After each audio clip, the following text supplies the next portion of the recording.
Hello, fellow travelers, and welcome to another episode of Vertigo's Podcast 4th season. My loyal listeners, thank you for continued support.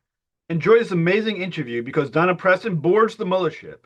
You know her as Despair on the Sandman on Netflix. Now come on board with Traversing the Stars. Hello, Miss Preston. Thank you for coming to Vertigo Stars Podcast. Hey, thanks for having me. So my pleasure. I'm a big fan of yours. I'm loving Despair, so thank you for coming on the show.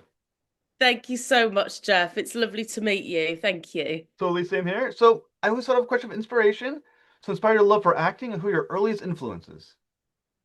My early influences probably um Catherine Tate, Dawn French. Mm. Yeah. But yeah, for me, yeah. And yeah, I've loved them ever since, really. Now, Catherine Tate, memory serves, is Doctor Who, right? David Tennant's Yes. Doctor Who. Yeah, so she's in Doctor Who. Yeah, absolutely. Um, and Catherine Tate has done like the Catherine Tate show. She's a comedian. Oh, Um, Basically, she's done numerous sketches over the years, and she's absolutely hilarious. And then you got Dawn French, kind of similar vibes. Um, she was in a duo with Jennifer Saunders, French and Saunders. Do you know that? Do you know I, French and I, I don't. And unfortunately, I think in the States, we're not as familiar with some of the comedians as over in the Oh, UK. okay. Okay, okay. Like Catherine Tate, I only knew from Doctor Who. I didn't know she was a comedian because obviously that part hasn't transferred over, but that's awesome. Yeah, I mean, she's done so much. She's done a huge amount. And I was lucky enough to work with her maybe, I think it was maybe 3 or 4 years ago on her Netflix series Hard Sell. And yeah, we've been in contact ever since, which is lovely. Oh, that's She's awesome. incredible. Yeah, she's really, really funny. So when you're working with someone like Catherine Tate, who's a comedian and an actor, what kind of takeaways do you get from that experience? Well, it's very overwhelming meeting people who that you've looked up to for so many years, the icons. What I get from working with them is I understand their professionalism and how they kind of just take a beat as well and to assess the situation. They're very calm. Um, and they just work so well and they're very kind, and I think that's key if you're in this kind of industry. I think it's really important just to stay kind. It's very simple, but yeah, it's a bit of a struggle sometimes where you can see some things happening on set where it's a little bit awkward. And yeah, from watching my icons, I've learned from the best, basically. That's so cool. And I remember talking to a couple of actors in the past, and the rule of thumb they always give me is kind of what you say, which is just don't be an asshole. And I really like that as like a basic rule of thumb to be successful in the industry. Just don't be an ass. Yeah, I think it's just like I say, I think it's just simple, isn't it? Just don't just be kind. It costs nothing to be kind. Right. Um, and actually it makes your life better as well, like, Hmm. because I think if you're a nasty or unkind person, do you not go home and think, oh God damn it, I was like that today, why was I like that? I mean, if I had a bad day at work or something, I mean, I wouldn't ever be unkind to someone, but it would always play with my head. I'd get home and I'd be like, God damn it, this is awful. And then it'd be a vicious circle, and then I'd punish myself basically. But yeah, it costs nothing to be kind. Just, life's getting harder. So things are getting tougher. Right. So just let's just put a smile on our face and just let's all get together and just be happy, really. Let's go live in a forest, babe. I love that. I mean, that's good. I mean, considering you play Despair in the Sandman, and you played Despair in Dead Boy Detectives. When you're playing Despair, and as we know, anyone who knows Sandman knows as the character is basically a representation of despair. Is it hard to get yourself that in that place to be that sad, depressed, whatever when you play Despair, or is it something you can kind of like turn on and off? I think you take your own experiences. My life has had ups and downs, like I guess anyone's life, Mm, and being an actor, um, you would always kind of punch into that. mm, Um, your dark times in life are always stored there, right? So you just kind of go back to that. Um, which, I'm always it's been tough becoming an actor and hustling, because it is hard work being an actor. But I'm glad it's happened the way it has happened, because it has been tough, and it has been relentless, and it still is. It still can be. Um, but I think that journey, that path, has made me become a kind of a better actor, really. mm. So, and that's how I kind of get into these places, I guess. So, obviously, I'm talking to Sandman. So, how did you get involved and become Despair for Netflix's The Sandman? So I was given a self-tape audition. This was pre-COVID. Um, so usually you'd go into the room, but because of lockdown, I was sent a self-tape, and I did a self-tape, and that was kind of it. I got the part, and I remember saying to my agent, I actually swore at him, because I was just like, no, what? This is crazy. Like, this can't, no.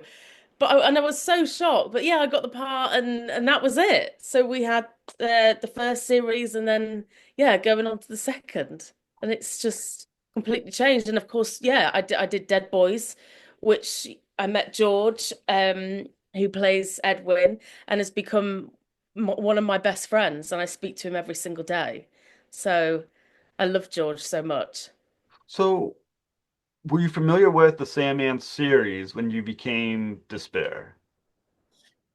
I kind of a little bit, yeah. My ex-partner actually was a huge fan of the Netflix comics.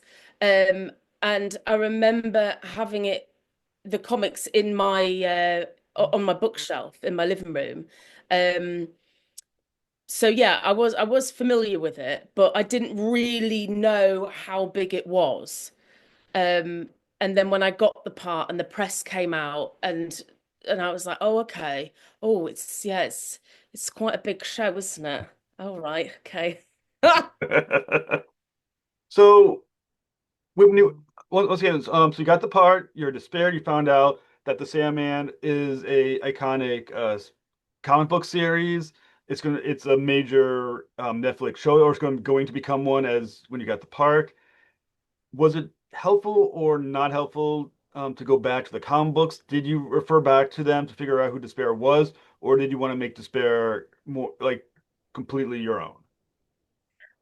I did go back to the comics. I also listened to the audiobook. Um, but I would always make any character my own. Um, I think it's very odd if you kind of, well, for me, if you kind of copy, or I'm not sure. I think whatever sits right with you. Um, but for me, it was doing what I thought was kind of best, really, I guess. So when you're conceptualizing the thing with Despair that's kind of interesting is that because despair is an endless, and basically the avatar for despair, it's so far out of human experience. None of us are going to live forever, probably. I mean, it'd be nice, and you never know. But the odds are, we're going to run around. We've never been around like that. The power as well that endless has. How do you start approaching a character so far out of human experience? Well, I guess I don't think it's. I mean, yeah, of course they live on, but I don't think they're all out of. It's not too far away from us, really. We've all experienced despair, Mm, death, desire. Um, I think we all have pockets of those. So actually, it wasn't a huge kind of thing for us, I guess. But it's so cool. And also, when you're thinking about Despair's relationship with Desire, in the comic books, Yeah. they're twins. They are very basically. It's very rare you ever see Despair without Desire in the comic books, right? And in the show as well, when you see Despair, she's with Desire. Um, can you kind of dive into that relationship with the two characters, and then talk about working alongside Mason Alexander Park?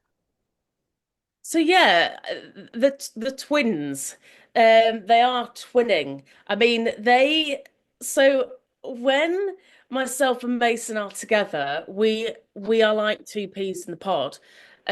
We're very mischievous, we're very playful, on and off screen. So it makes it really easy to work with Mason. Um, so yeah, it's just such a great experience. And I think, yeah, it was quite well, it was so enjoyable.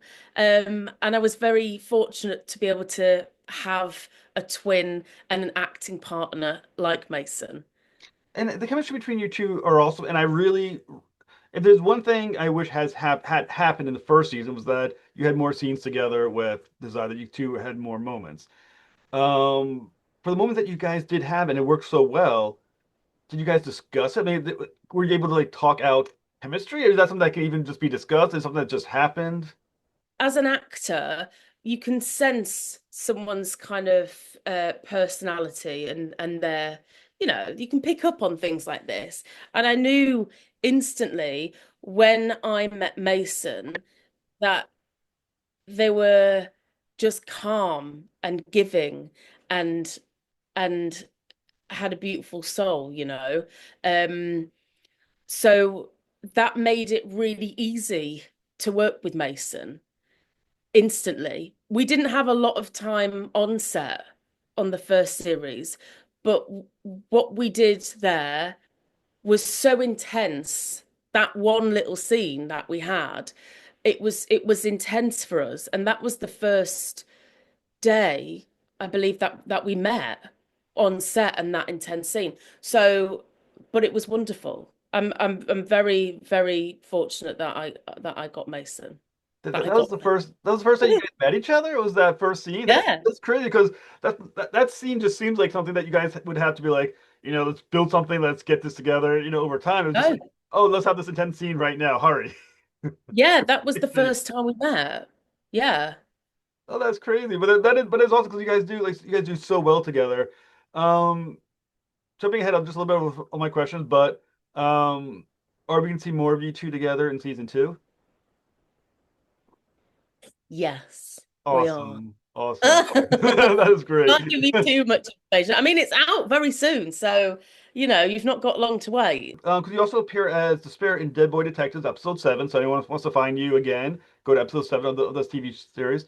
What's it like to be called back? As it might be a weird question, but um, obviously for an actor, you never know if something's going to continue. You never know once you do a character that if it's over. But you did get called back for Dead Boy Detectives. Then you got season 2. What's it like to know you're coming back to these characters? Um, I think I mean, we just feel very fortunate to be able to continue kind of developing the characters, really. Um, and also for me to go into another show with that character was quite unbelievable. To step in the shoes, well, not in the shoes, well, to step in the world of Dead Boy Detectives. It was just like it was incredible, because we filmed in Vancouver and it was all very last minute as well. Um, but yeah, it was fantastic because also that scene was the first time I had seen Despair's realm. Hmm. So that was incredible.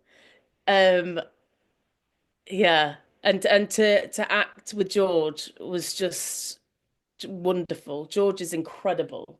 And like I said earlier, we've been in contact every day ever since. And and I'm very fortunate and grateful for opportunities like that because as actors or freelancers, we go from job to job to job. We never really, it's very hard to keep a friendship when you work. Um, but I got George, I got him, and I feel very lucky for that. So yeah, to have a best friend coming from a job like that, I mean, you can't write it really. Now, the interesting thing too is that the dynamics in Dead Boy Detective with Despair is much different than the one we saw with Despair in Sandman. In Sandman, Desire is kind of controlling the train, as it were. In Dead Boy Detective, Despair is the one who's kind of controlling the scene, controlling the moment.